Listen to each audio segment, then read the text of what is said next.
अस्सलामुअलैकुम दोस्तों, आप देख रहे हैं गोल्डन न्यूज़ चैनल। बराए करम हमारे चैनल को सब्सक्राइब करें और इस वीडियो को शेयर करें, और अगर मुमकिन हो तो इस वीडियो को लाइक कर दें और कमेंट्स बॉक्स में अपनी राय का इजहार करें। दोस्तों, आज का हमारा मौजू है चीनियों की अरुणाचल प्रदेश आमद।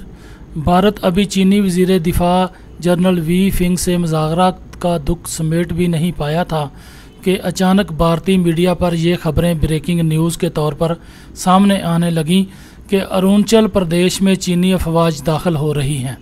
सवाल ये है कि अरुणाचल प्रदेश पर चीन को फौजकशी की इस कदर जल्दी क्यों थी। इसका सिरा गुज़श्ता से पेवस्ता हफ्ते में लद्दाख पर एक तिब्बती की हलाकत के बाद सामने आया। भारत के साथ अमरीकी CIA 1948 ईस्वी से एक तिब्बत प्लान पर अमल कर रही है, लेकिन ये बात अभी छुपी हुई थी कि भारत 1,50,000 तिब्बती अफराद पर मुश्तमल स्पेशल फ्रंटियर फोर्स तैयार कर चुका है। इस राज के खुलते ही चीन ने इस खदशे के पेश नज़र कि कहीं चीनी और भारतीय तिब्बती अफवाज के टकराव से चीन में मौजूद तिब्बती भी चीन के ख़िलाफ़ ना हो जाएं, फौरी तौर पर अरुणाचल प्रदेश पर हमला कर दिया। अरुणाचल प्रदेश का रकबा 90,000 स्क्वायर किलोमीटर है और आबादी 14 लाख है।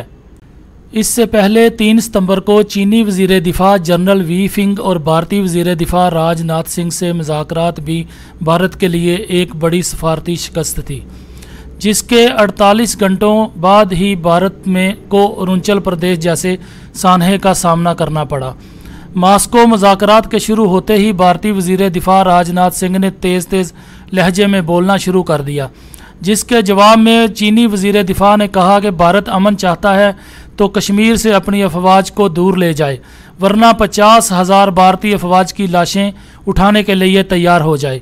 भारत चीन का हरगिज़ मुकाबला नहीं कर सकता, और अगर इसने सोचा भी तो इसका ये मतलब लिया जाएगा कि भारत को अपनी अफवाज से कोई मोहब्बत नहीं, और भारत वाशिंगटन की हदायत पर अपनी अफवाज की जानों को ख़तरे में डाल रहा है। इस सूरत हाल का भारत को बहुत ज़्यादा नुकसान होगा। भारतीय वज़ीर आज़म मोदी कह चुके हैं कि भारतीय सरजमीन के 1 इंच पर कोई चीनी दाखिल नहीं हुआ, तो राजनाथ सिंह किस जंग की बात कर रहे हैं। ये थी चीनी वज़ीर दिफा की भारतीय वज़ीर दिफा को मास्को अजलास में बराह रास्त धमकी। भारत और चीनी वज़ीर दिफा ने 5 सितंबर को सुबह मास्को में एक इजलास मुनक्कद किया, जिसमें भारतीय वज़ीर दिफा राजनाथ सिंह ने मीटिंग शुरू होते ही चीनी वज़ीर दिफा पर गर्जना शुरू कर दिया। लेकिन ये मिसाल मास्को में भी सच साबित हुई कि जो गरजते हैं वो बरसते नहीं। भारत, पाकिस्तान, चीन और शंघाई ताउन तंजीम के अरकान इन दिनों मास्को में डिफेंस एंड सिक्योरिटी कॉन्फ्रेंस में शिरकत कर रहे थे। भारतीय वज़ीर दिफा ने गर्जना शुरू किया जवाब में, लेकिन चीनी वज़ीर दिफा ने बोलना शुरू किया, तो भारत के वज़ीर दिफा को 1 घंटा 20 मिनट तक खामोशी से चीनी वज़ीर दिफा को बर्दाश्त करना पड़ा। चीनी वज़ीर दिफा ने कहा कि रवां साल सर्दी भारतीय अफवाज के लिए मौत का पैगाम लेकर आएगी। मास्को में वज़राए दिफा अजलास के बाद राजनाथ सिंह ये समझ रहे थे कि वो चीनी वज़ीर दिफा पर दौंस धमकी से कुछ मंजूर कर लेंगे।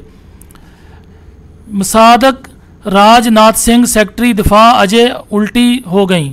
सब तदबीरें कुछ ना हुआ, ना दुआ काम आई, ना कुछ बात बनी। लेकिन कुमार और रूस में मौजूद भारतीय सफ़ीर वेंकटेशन को अजलास के बाद चीन से हकारत, नफ़रत, बेइज्जती के सिवा और कुछ हासिल ना हो सका। इस सूरत हाल को भारतीय मीडिया ने कुछ इस तरह बयान किया कि राजनाथ सिंह ने सख्ती से चीनी वज़ीर दिफा को बताया कि PLA 2 तरफ़ा मुआहदों को तबाह कर रहे हैं और वो चीन और भारत के दरमियान मुआहदों की खिलाफ वर्जी कर रहे हैं। इंडिया टुडे का कहना है कि चीन 2 तरफ़ा मुआहदों की खुली खिलाफ वर्जी कर रहा है, लेकिन असल हकीकत यही है कि चीन के वज़ीर दिफा ने राजनाथ सिंह को सख्ती से जवाब देते हुए कहा है कि अगर वाशिंगटन के कहने पर भारत अपने पड़ोसियों से उलझता रहेगा तो उसके बदले में उसको लाशों के सिवा कुछ नहीं मिलेगा। इसलिए भारत अपने पड़ोसियों से मिलकर रहने की आदत डाले, वरना दूसरी सूरत में उसको नुकसान होगा। अगर भारत अमन चाहता है तो उसको फौरी तौर पर अपनी 50,000 अफवाज को कश्मीरी सरहद से हटाना होगा। इस सूरत हाल के बाद चीनी वज़ीर दिफा ने भारत से कहा कि अगर भारत चीन से दोस्ती करेगा तो चीन उसको कोविड-19 से निकलने का रास्ता बता देगा। इसके बाद भारतीय वज़ीर दिफा राजनाथ सिंह मास्को से ईरान पहुंच गए, जहां उन्होंने ईरानी क़यादत से पाकिस्तान और चीन के ख़िलाफ़ मदद के लिए बहुत सारी पेशकशें की, लेकिन ईरान ने भारत को हर पेशकश ये कहकर मुस्तरद कर दी कि वो सी पैक के स्ट्रेटजिक मुआहदे में शामिल हो चुका है और अब वो पाकिस्तान और चीन के मदद मुकाबल किसी सूरत में भारत का साथ नहीं दे सकता। भारत को अपने 400 मरबा किलोमीटर का इलाका हाथ से निकल जाने के बावजूद अकल नहीं आ रही कि चीन जिससे अमेरिका लड़ने से घबरा रहा है, भारत उससे किस तरह मुकाबला कर सकता है। रवां माली साल के दौरान भारत का दिफाई बजट 71 अरब डॉलर है, उसके बरअक्स चीन का दिफाई बजट 261 अरब डॉलर है।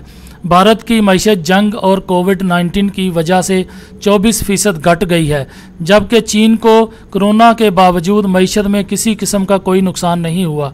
लेकिन भारत सिर्फ अमेरिका के लिए तबाह बर्बाद होने को तैयार है और साथ ही पूरे खित्ते को जंग के जहन्नम में झोंकने की कोशिश कर रहा है।